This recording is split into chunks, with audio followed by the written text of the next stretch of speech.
Hi, and welcome back to the NBA show. I know it's been a while. Unfortunately, we had some family emergencies in terms of health, and that's why I went MIA for a little while. My apologies. And like I said the last time that happened, it might happen again.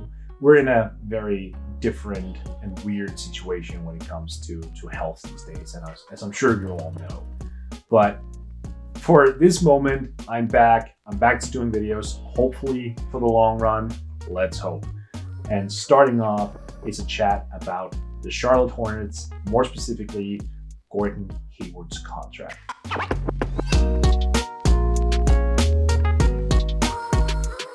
So the Charlotte Hornets actually had a pretty good draft. You might remember that I was high on them coming into the draft. If not, you can find the video right here or there, depending on where my brother puts it. But here's the thing, they actually did well. They drafted LaMelo Ball, number 3 overall. That's a great value pick right there. They got Vernon Carey, they got Nick Richards, they got Grant Riller. That's a really good draft.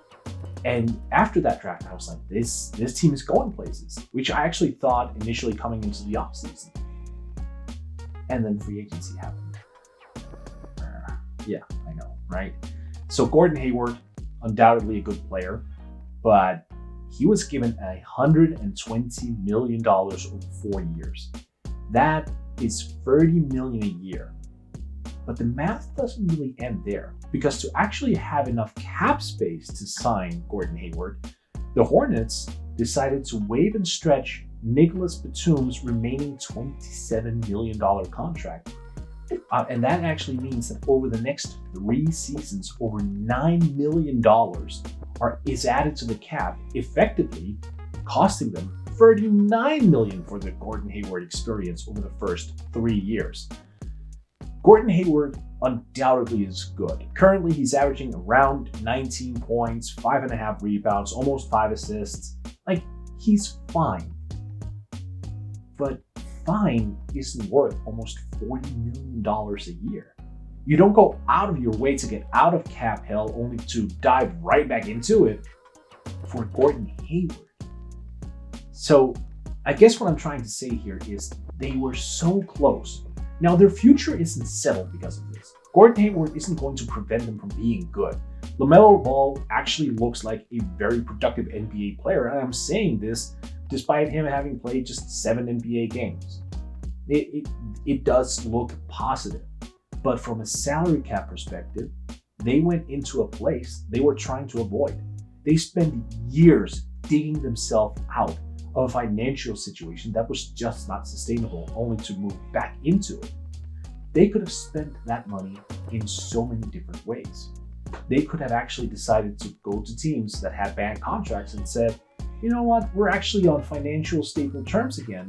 We can take a bad contract as long as you compensate us with a first-round pick or numerous second-round picks. We can do that if you want to save up for 2021 or 2022 even. That will cost you a first-rounder for sure, maybe even a young player. But those are avenues you could have explored.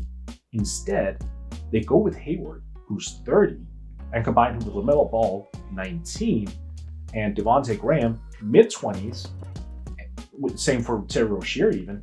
And those ages just don't really add up. They're trying to do the whole Boston Celtics thing of having a foot in each camp in terms of future and in terms of win now.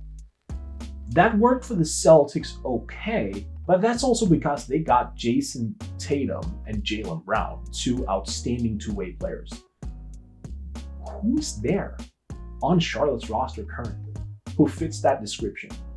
Hayward has a pretty solid career, but also a very horrific injury history. He's not going to be the all-NBA caliber player that he's paid as. And the rookies and the young guys on the team, they're going to take a few years. Miles Bridges, PJ Washington, good players, undoubtedly. But they're a year or 2 away from being very good contributors.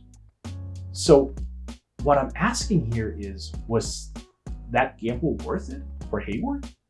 Like maybe they sneak into the 8th seed, maybe even the 7th seed? Is that the ultimate end game here? If it is, and if that's what they value, fine. They're also a small market organization, so they would always have to overpay for talent, which That's understandable. But if their entire goal and going back into salary cap hell is basically reaching the 8th seed, I would probably want to revisit the summer or off season of 2020 and ask myself, did I just mess up the next 4 years? Hi, my name is Morten Jensen, and I'm here to bring you some pretty tragic news. My producer and younger brother, Jacob, who edits these videos, has told me that I need to do this type of like and subscribe edition, and I loathe that sort of thing. I really do. I don't want to be one of those guys like, hit the bell icon and you get additional prices for watching this channel. I don't want to be that guy. I really don't want to be that guy, but he's been insisting, so just to basically shut him up, I'm gonna have to ask you to like and subscribe, because apparently that's his whole thing. He gets off on it. I'm sorry.